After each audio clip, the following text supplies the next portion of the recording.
changed this quarter? It seems like a switch was flipped, or you shifted into a new gear.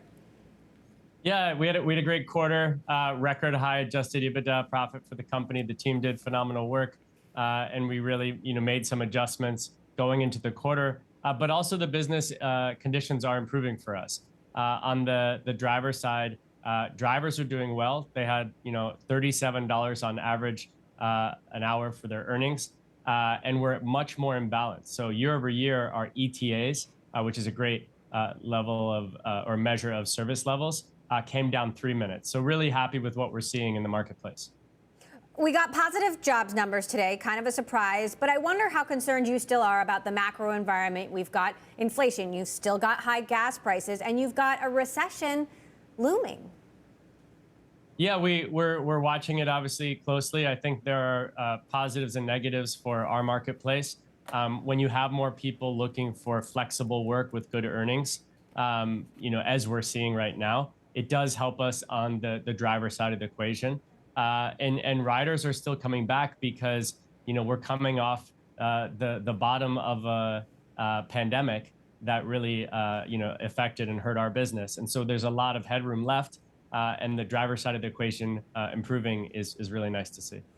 I spoke to your competition this week. Here's Uber CEO Dara Khosrowshahi, who said he thinks Uber is a recession-resistant company. Take a listen to what he had to say. Because we're in multiple businesses, both in mobility and delivery, I think we have the kind of business that can perform in all weather, but at the same time, we are being disciplined in terms of costs to make sure that as the environment, if it gets tougher, we are prepared. John, how would you describe Lyft's chances in a recession? Are you any less recession-proof, if you will, because you don't have a delivery part of the business, for example? I think we're in a better position. If you think about, people having less discretionary money to spend, do they spend it on, inflated ordering in food that has become inflated, or do they make food for themselves? And actually, we looked back at historical data, and transportation is quite durable compared to takeout. So let's talk a little bit about your strategy around costs. Ed was just talking about more layoffs at tech companies. I know you talked a little bit about hiring on the call. What's your strategy when it comes to spending? Are you pulling on the brakes, or are you stepping on the gas like Airbnb CEO Brian Chesky told me he's doing earlier this week when it comes to spending for growth and hiring? We're being quite cautious. So we really slowed our hiring at the start of the quarter, and at first froze it outright, and then only opened up the headcount that we saw as incredibly valuable to our plans to drive profitable growth. So I'd say we're going to be, continue to be cautious and on hiring specifically, still do some, but not put the pedal down. When it comes to hiring and just retaining employees, how are you keeping people motivated? I know this week was a particularly great week for Lyft shares, but they are down significantly since IPO and down more than some of your industry peers, if you will. Yeah, we have a phenomenal team that's been with us through a lot of the ups and downs of the past couple of years. The team, at all levels, and especially the leadership level, is battle tested. I've never seen a more cohesive feeling for our leadership team than I have over the past few months. So I'm confident we're retaining talent, we're hiring phenomenal talent.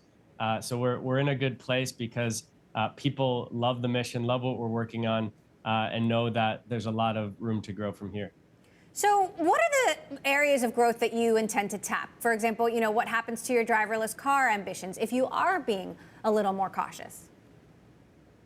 Nothing happens negatively to our driverless car ambitions. We're in a perfect strategic position for the autonomous transition. We have phenomenal partnerships in that area. We have ongoing conversations with new partners, and the Lyft network is going to be the best place to commercialize autonomous vehicles. You can't start in an AV or autonomous vehicle network without having rides served by drivers, because autonomous vehicles in the early days will only do a small percentage of rides, which makes the full network much more valuable.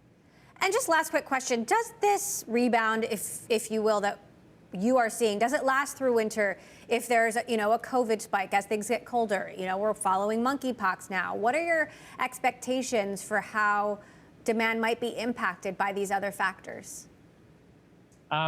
Look, I can't perfectly predict what's going to happen in the future, as we've all seen the prior 2 years have been, there's been lots of things happening that have been hard to predict, but we've gotten through what I would say is far worst of COVID. We are seeing positive trends on demand across the country, not just the East Coast that we saw earlier, but also on the West Coast.